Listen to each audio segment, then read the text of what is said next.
आज कोण घेईल हा प्रश्न चिन्ह आपल्या समोर उभा राहत आहे। तर ज्यावेळेस देव याकोबाला या ठिकाणी आवाज देताना तुम्ही आम्ही पाहिलं, याकोब म्हणजे काय आहे, फसवणारा आहे। पण ज्यावेळेस देवाची याकोबाला ओळख झाली, बायबल सांगतंय त्याने फसवी करण्याचं सोडून दिलं। येशू मसीह की याकोबाचं जीवन बदललेलं तुम्ही आम्ही पाहतो, चेंज झालेलं तुम्ही आम्ही पाहतो, परिवर्तन झालेलं तुम्ही आम्ही पाहतो। आणि याकोबाला त्यानंतर इस्रायल हे नाव बायबल सांगते देण्यात आलेलं आहे। येशू मसीह की तर पुन्हा एकदा तुमच्या आणि माझ्या लक्षात आलं पाहिजे की देव तुम्हाला आणि मला ज्यावेळेस याकोबासारखा आवाज देत आहे, देव आपल्या जीवनाची जबाबदारी घेत आहे की मी तुझ्या जीवनाचं संरक्षण करेन। आमेन।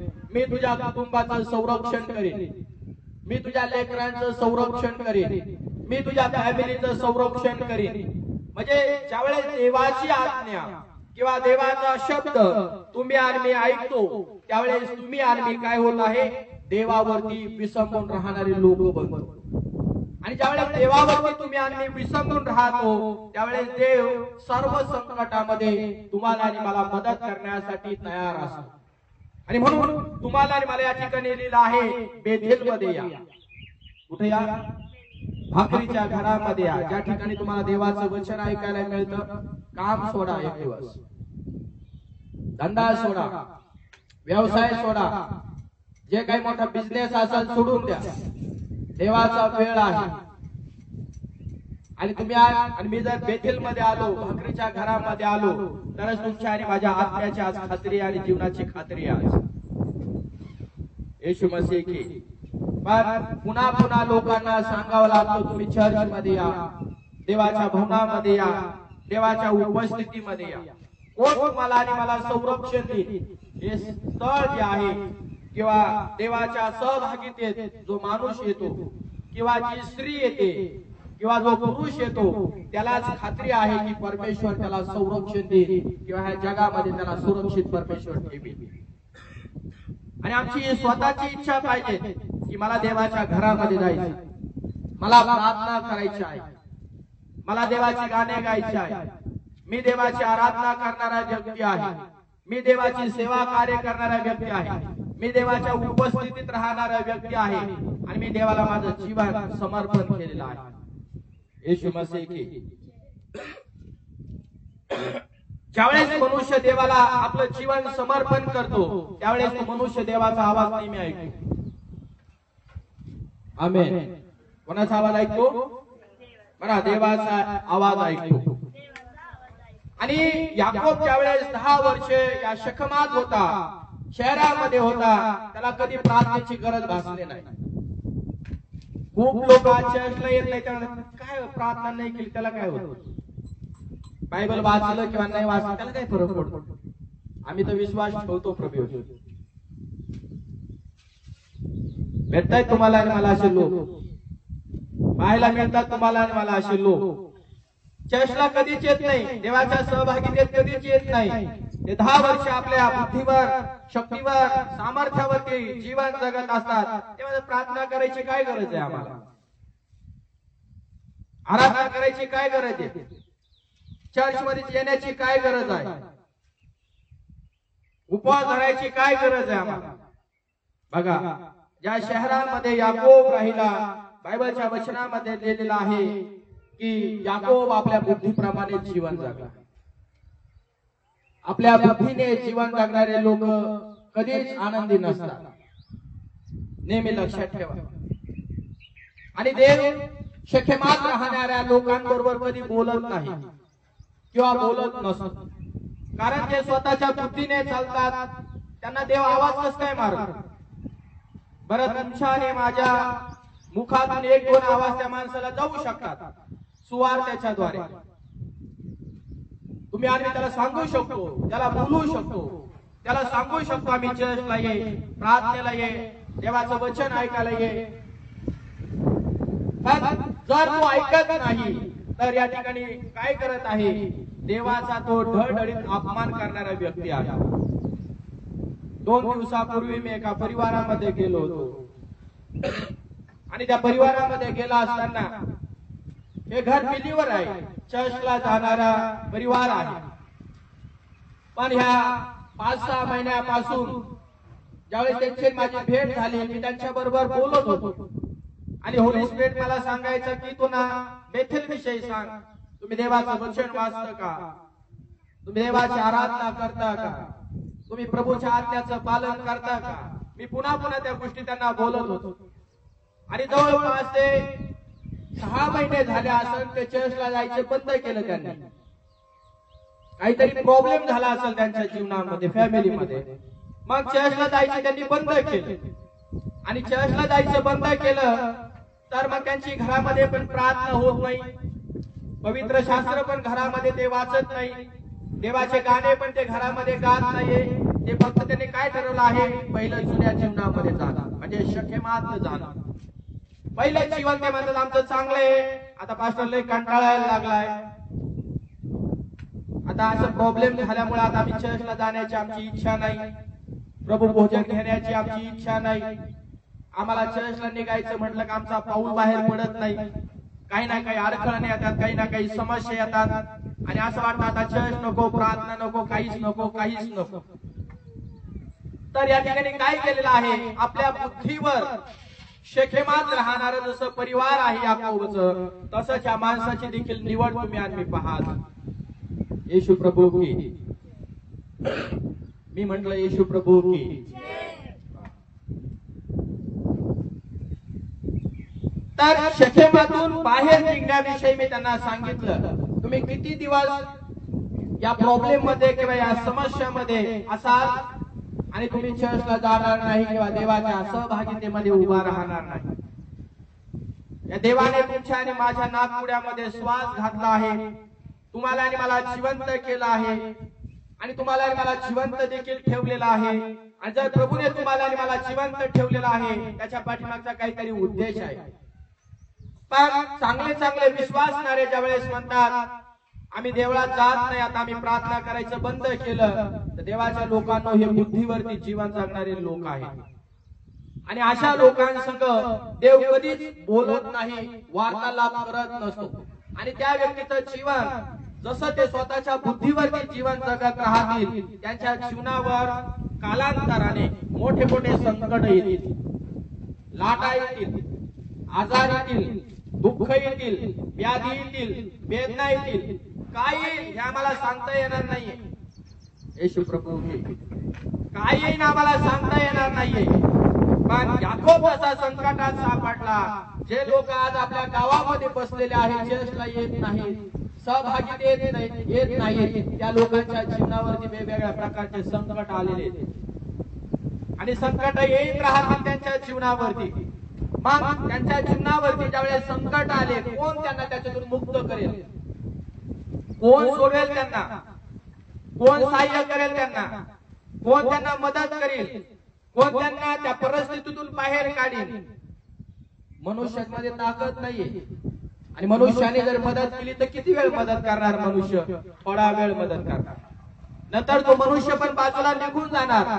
शेवटी त्या माणसाला देवावरती अवलंबून राहणं फार महत्वाचं आणि फार गरजेचं आहे.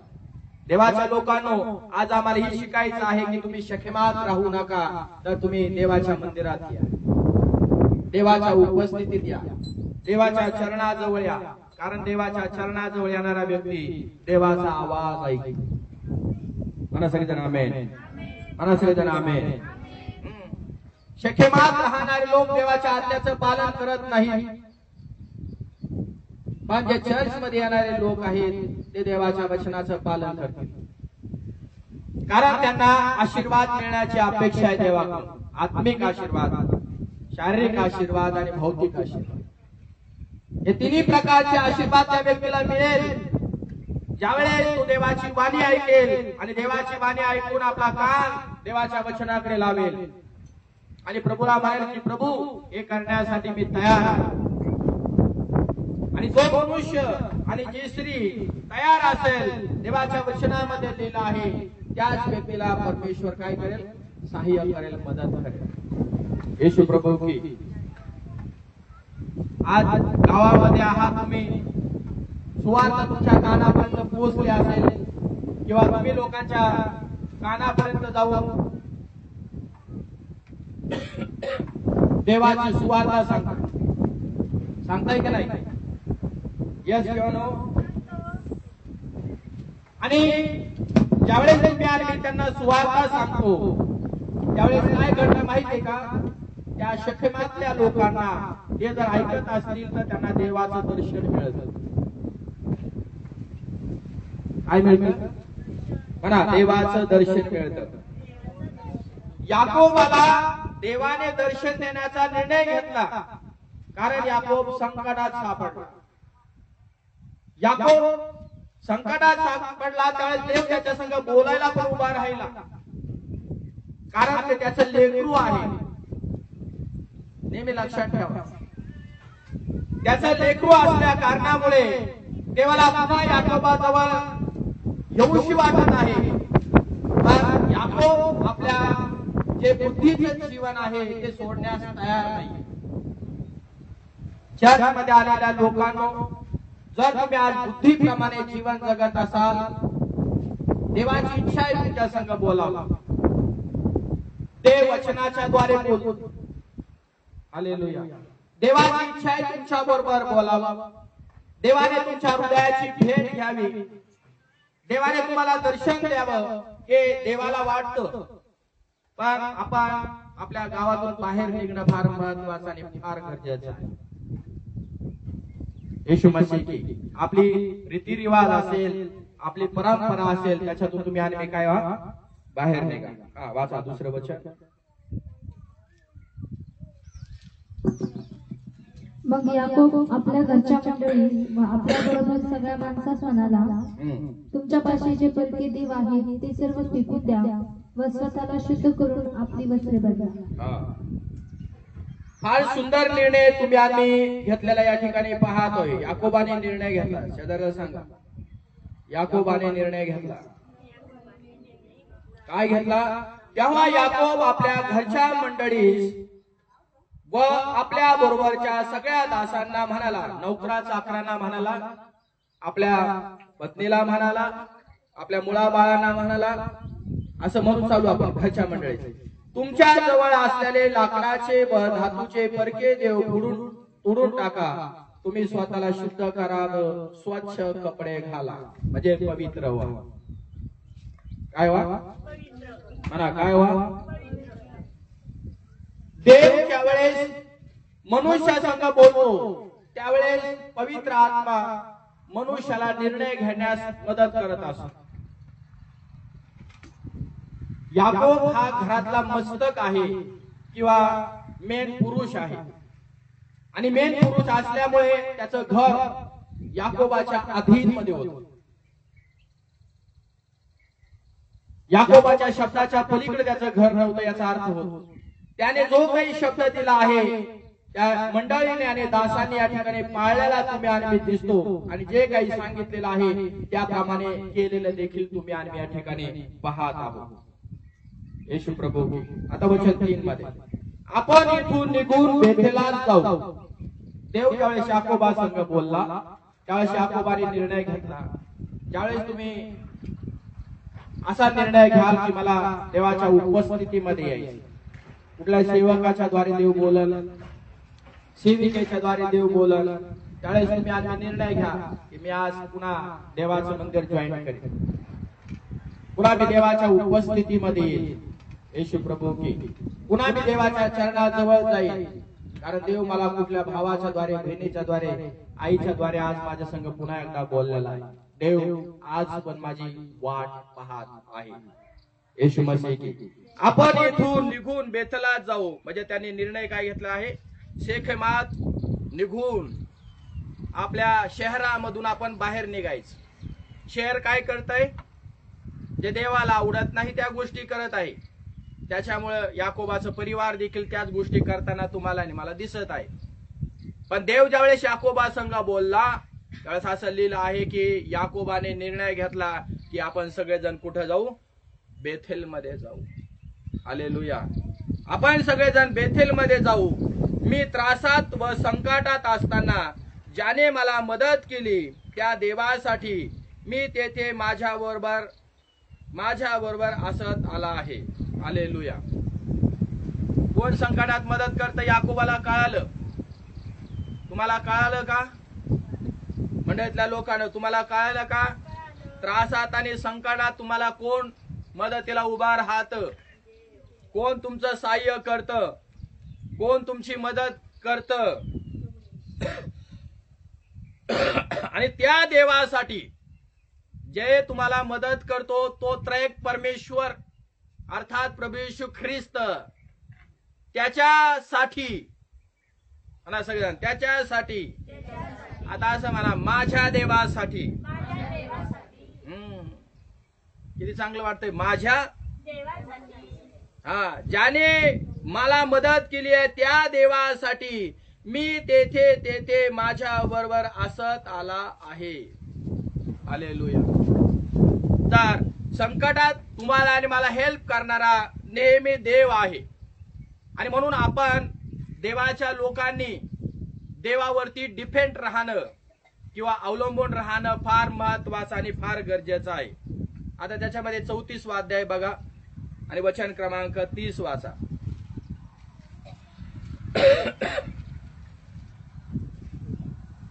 तेव्हा शिमोन व लेवी यांना याकोब म्हणाला, या देशाचे रहिवासी कनानी व परिज्जी यांना माझा वीट येईल असे करून तुम्ही मला संकटात घातले आहे. माझे लोक मुठभर आहेत, म्हणून ते एकजूट करून माझ्यावर येतील व माझी कत्तल करतील आणि माझा व माझ्या घराण्याचा फडशा उडवतील. परंतु याकोब सिमोन व लेवी यांना म्हणाला, तुम्ही मला खूप त्रास देऊन संकटात टाकले आहे. त्रास देणारे कोण आहेत?